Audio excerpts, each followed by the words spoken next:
وفدت مصر بعثة شرف رسمية مؤلفة من السيد فتحي رضوان وزير المواصلات رئيسا، واللواء محمد إبراهيم سيف الدين سفير مصر في المملكة الأردنية الهاشمية، واللواء عبد الحميد نعمة وكيل وزارة الحربية، واللواء محمود سيف اليزن والأمير الله صلاح الموجي أعضاء، لتصحب ضيف مصر العظيم جلالة الملك حسين الأول ملك المملكة الأردنية الهاشمية في زيارته الميمونة لمصر.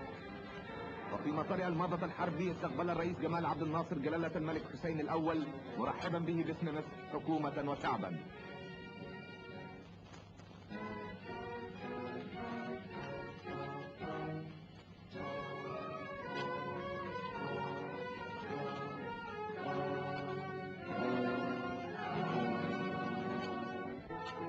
وبعد أن استعرض الضيف العظيم حرس الشرف، قدم السيد الرئيس لجلالته السادة أعضاء مجلس قيادة الثورة والوزراء ورجال السلك السياسي وكبار ضباط الجيش، فصافحهم جلالته.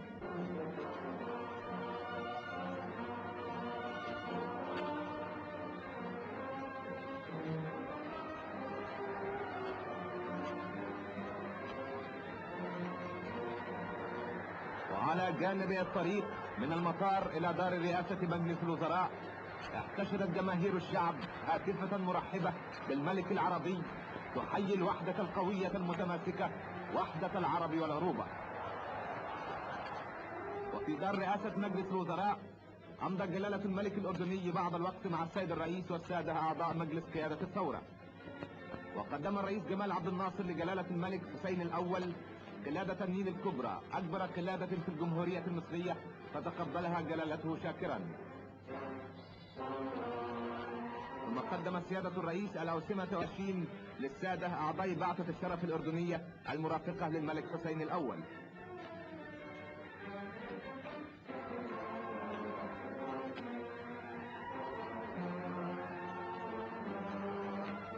وكان من محاسن الصدف أن بدأ أسبوع شباب الجامعات في اليوم الذي التقى فيه الشباب، شباب المملكة الأردنية الهاشمية وشباب الجمهورية المصرية.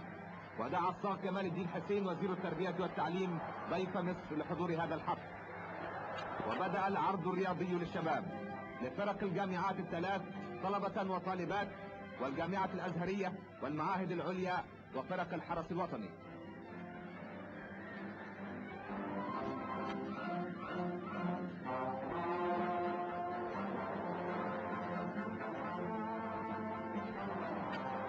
وبسم الله وباسم القوة والعزة افتتح الرئيس الدورة الأولى لأسبوع شباب الجامعات، وقلد الصاغ كمال الدين حسين شارة أسبوع شباب الجامعات الملك الأردني. وساهمت الفتاة المصرية في هذا الحفل الكبير بنصيب موفور. وكان العرض الرياضي الذي قدمته طالبات المعهد العالي للتربية الرياضية بالغا حد الروعة والكمال.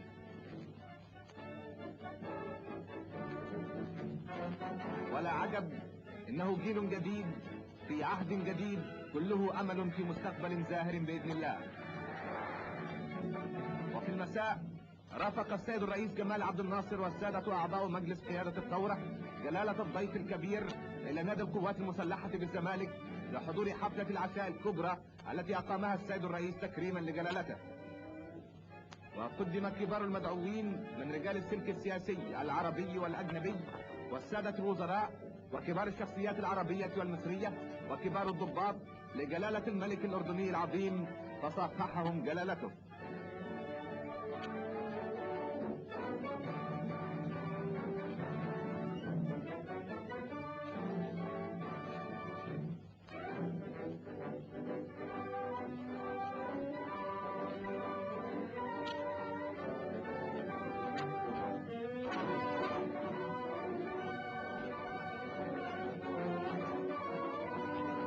وبعد ذلك دعا سيادة الرئيس جمال عبد الناصر جلالة ضيفه الكبير إلى الطابق العلوي بالنادي حيث أقيمت مأدبة العشاء.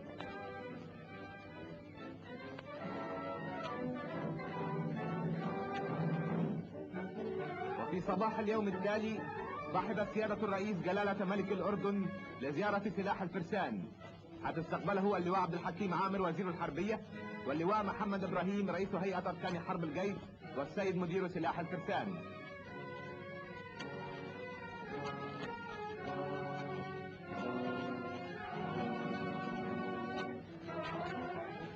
وشهد جلالة الملك حسين الأول جنود سلاح الفرسان أثناء تدريباتهم اليومية.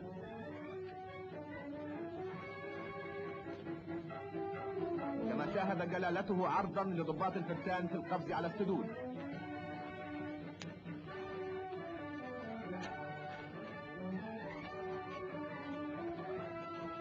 واختتمت هذه الزيارة بعرض لوحدات رمزية من سلاح الفرسان، وكانت المدرعات تحيط بأنحاء الميدان وكأنها القلاع الحصينة، وقد رفعت فوقها الأعلام الأردنية.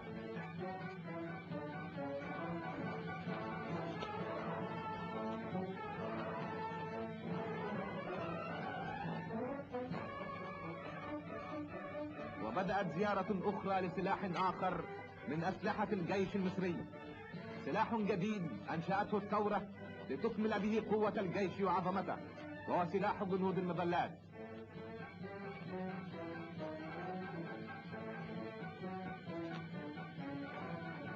وشهد عاهل الأردن المراحل المختلفة التي يدرب عليها جندي سلاح المظلات حتى يهبط مقاتلا من الطائرة.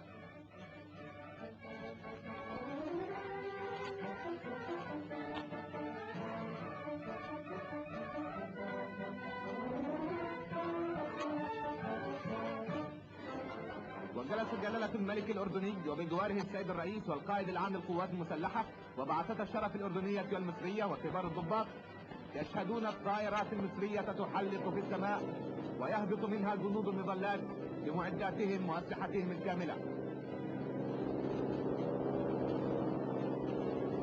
وقد أعجب عاهل الأردن بهؤلاء الجنود البواسل وما يتمتعون به من روح عسكرية عالية.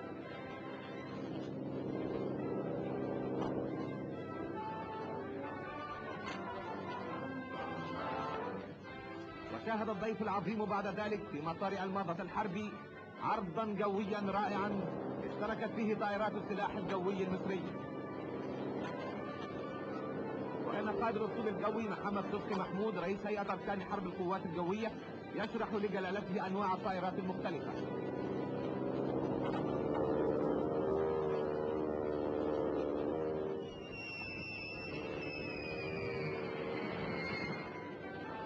استعرض جلالة الملك حسين الأول الطائرات التي يستخدمها السلاح الجوي المصري.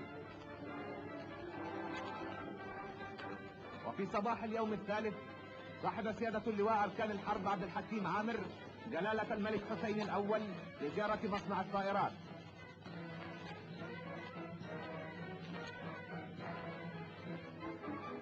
وطاف جلالة الضيف بأنحاء المصنع المختلفة وشهد الأيدي المصرية العاملة التي تقوم بصنع الطائرات المصرية. وقد أطلق على هذه الطائرات اسم الطائرة الجمهورية. وتفقد جلالته الطائرة من الداخل وأعجب بقوتها ومتانتها، وأهدي لجلالته نموذج مصغر لإحداها. واشتركت بعض الطائرات من إنتاج المصنع في عرض جوي رائع. إن مصر اليوم تنتج ما تحتاج إليه لتبني مجدها ومجد العرب. وزار جلالة ملك الأردن بعد ذلك أحد المصانع الحربية التي تنتج ذخيرة الأسلحة الصغيرة، حيث شاهد نماذج مما تنتجه هذه المصانع.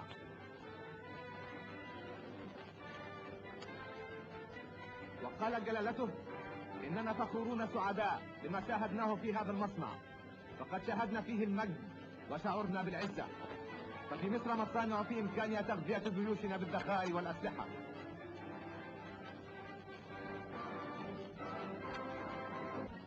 وكانت حفلة القوات المسلحة التي أقامها الضباط في ناديهم ختام الزيارة الرسمية لجلالة الملك حسين الأول. واستقبل سيادة اللواء عبد الحكيم عامر وزير الحربية جلالة الملك العظيم والسيد الرئيس عند وصولهما إلى نادي الضباط، حيث أقيمت مأدبة العشاء الكبرى التي دعي إليها السادة أعضاء مجلس قيادة الثورة والوزراء ورجال السلك السياسي وكبار الشخصيات. وقد أطلقت الصواريخ النارية احتفالا بجلالة ضيف مصر العظيم. واستقبل ضباط القوات المسلحة جلالة الملك الأردني عند وصوله مع الرئيس جمال عبد الناصر إلى الحفلة الساهرة أروع استقبال. ووقف اللواء عبد الحكيم عامر وأعلن باسم ضباط القوات المسلحة إهداء عصا المرشالية لجلالة الملك حسين الأول رمزا للأخوة والمحبة ورمزا للاتحاد.